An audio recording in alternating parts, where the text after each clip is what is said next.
Naghain ng counter affidavit ang magkapatid na senador na sina Mark at Camille Villar kaugnay sa mga reklamo ng Securities and Exchange Commission sa kumpanya ng kanilang pamilya. May unang balita si Sandra Aguinaldo. Dumating sa Department of Justice ang magkapatid at kapwa senador na sina Mark at Camille Villar para panumpaan ang kanilang counter affidavit.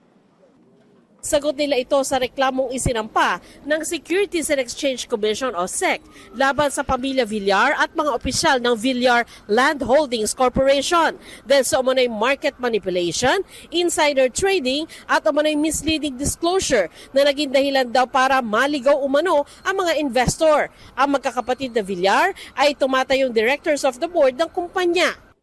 Para po sa Villar Land Holdings Corp. At yung mga individual na directors at officers, we maintain that they did not commit any wrongdoing.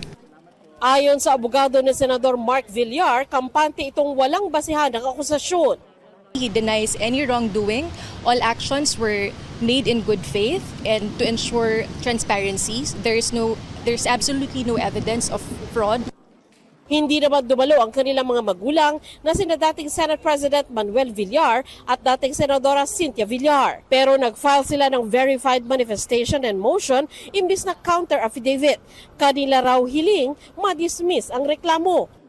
Yun po ang aming panalangin, yun po ang aming hinahangad na sana po sa dulo ay mapanigan kami ng panel at madismiss po yung kaso laban sa kanila. Nangako naman ng patas na investigasyon ang DOJ. We are always fair to everyone.